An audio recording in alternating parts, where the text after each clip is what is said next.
This podcast series is proudly sponsored by Schneider Electric, whose purpose is to empower all to make the most of their energy and resources, bridging progress and sustainability for all. They hope some of these insights from the following will help drive that progress. My name is Jo Taranto, and I'm joined today by Nicole Blackburn, Director of Strategy and Marketing at Schneider Electric. And we're talking about universal automation, unleashing innovation by enabling application portability. Welcome, Nicole. Hi, Jo. Great to be here. Nicole, how did you get involved in Schneider Electric?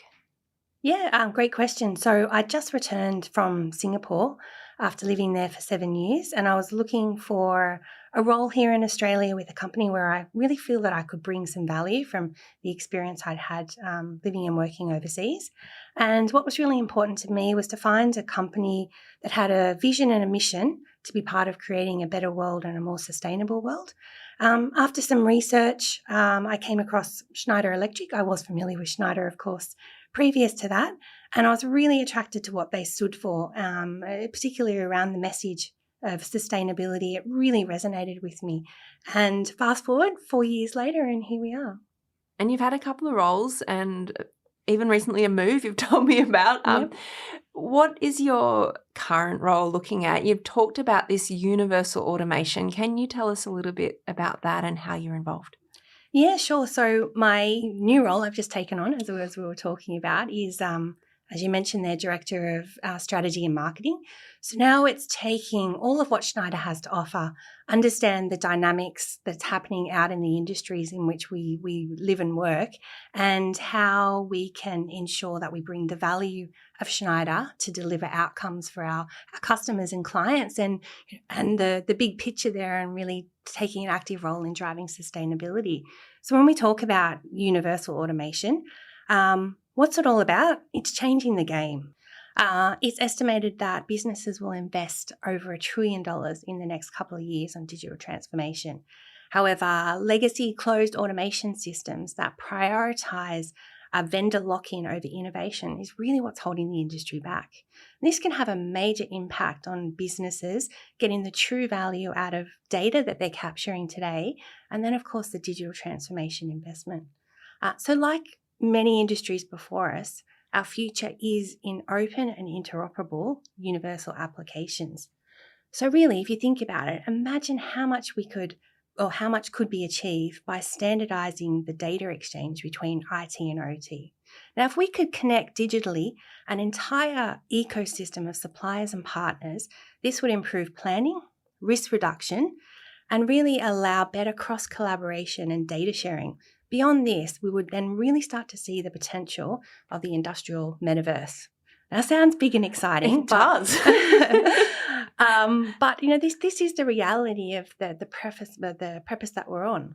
So to bring this topic specific to the impact on the water industry, we see that to achieve resilience and sustainability requirements, that the future is demanding, a full life cycle digital twin approach is required. Mm-hmm. This is an example. So why a digital twin? This is where you can bring the full design, build, operate and maintain story together to really deliver the optimizations and efficiencies. Now, this enables an energy reduction and then reduces carbon emissions, as an example. Though to enable digital twins to really be effective across the life cycle of a software-centric approach, then this is what's required. Now, this sets the platform then to enable agility and technology, but then also commercially, and with how automation systems are used and then changed. Now, by deploying a universal automation approach, businesses can then mix and match hardware and software, regardless of the brand. And that's the real game changer. Wow, you've kind of blown my mind a little bit in terms of the scale of, I guess, change that utilities themselves have had to probably already embark on and then potentially move into that next space as well. Are you seeing, a real drive for use of innovation like this from the industry? Yeah. Look, absolutely. There is a drive for it, and there's a lot of cases where people aren't really, or businesses aren't really sure sort of how to take those steps. And definitely the last few years have accelerated that need and drive to progress forward. And how is Schneider then using innovation? Yeah, we're already doing it to start with. We walk the talk, and in fact, that we're deploying in our own factories and distributions, and now embarking on the journey of helping many other businesses also unleash their full potential with this game-changing approach of universal automation. And it's really key. I think I just want to mention too, it's really key that the next generation of automation systems must have software at the core and also must follow the principles of portability. And what this means is interoperability, which then enables easy connectivity and communication with third-party systems. As I mentioned there before, that mix and match, and then the software centricity. So what you end up with is a system which is fully decoupled from the underlying hardware, and then importantly, it's open. And this is one of the reasons we've partnered with universalautomation.org, because we're in a software-driven world, and then openness and portability are essential. And at Schneider Electric, we are open, and this is the key to drive innovation and thus a more sustainable future. You mentioned, Nicole, that you've already been doing this in your own factories and your own organisation. How have you been sort of adopting and embracing that technology, and also, I guess, talent as well, right? So it's a lot about the people you employ and work with. Yeah, absolutely. I mean, an innovation has to start with an idea and starts from somebody. So I think it's a simple one to answer from my perspective. I think the investment really needs to be in finding that balance. And if we take a little bit of a generic approach here, you invest in talent to get the most out of technology. However, by investing in technology, it then attracts the right talent to your organisation. So getting that balance right is really key to then deliver the right outcome. So for me personally, I love to invest in people. Now, don't get me wrong, I love technology and I probably spend way too much money on it myself personally, but bringing it back to a business environment perspective, it's people.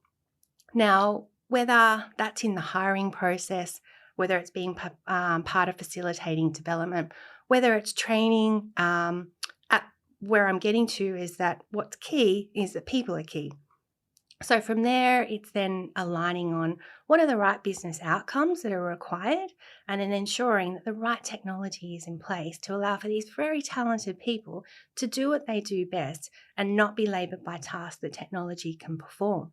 So that's when you get into real transformative outcomes. So people do what only people do, and then technology take care of the rest. I like that. It certainly feel like I need technology just to get through the basics these days. You're listening to the Australian Water Association podcast series, and I'm speaking with Nicole Blackburn from Schneider Electric. When you talk about talent, why is diversity and inclusion important, I guess, for Schneider, but also for the industry? Yeah, absolutely. So I think similar to the last question. So it's about embracing a culture of diversity and inclusion and really developing and feeding that culture from within. That's really what brings the best to a business, and the water industry specifically here is what we're talking about. So if we all thought and worked in the same way, we would never see innovation breakthroughs.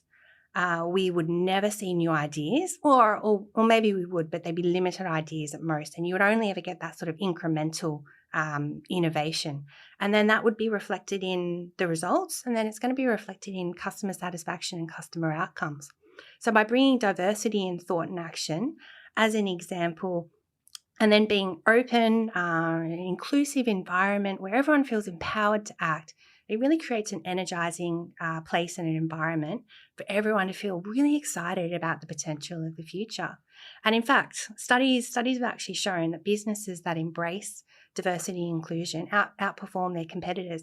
They deliver better outcomes and better experiences for their customers. And so I think that's really at the core of it, the why. So you talked about the water industry, Nicole, and your passion for sustainability. What do you see as the future for sustainability in water? It's really going to depend on the urgency and the actions that businesses and individuals take today. We focus a lot on the actions of big businesses, and don't get me wrong, this is massive, and big businesses have a really a large role to play in driving the future of sustainability. But everyone has a role to play. For example, how many people really think about how long they leave a tap running, or how long they stand in the shower for, or just rinsing dishes when you don't necessarily need to? Then fast forward and imagine the day when each household has the ability to potentially recycle their own water. Would they embrace this? That's the question. The technology exists that does really help us be able to make a difference and to make that transition, though the focus there, it also needs to be not just on the water side, but on energy. And sustainability programs they need to tackle both. So whilst digital, which you discussed a little bit about today, is an enabler to sustainability, it's not the only answer. For example, it can be challenging when IT and OT systems don't talk.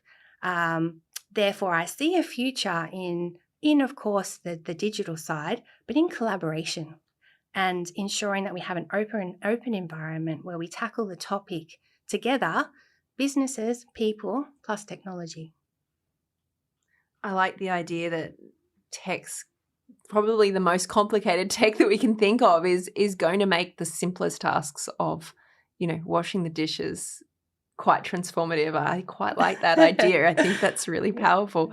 What do you think the future looks like more broadly? And for you, as someone who loves tech, who's passionate about sustainability, what would be the ideal outcome?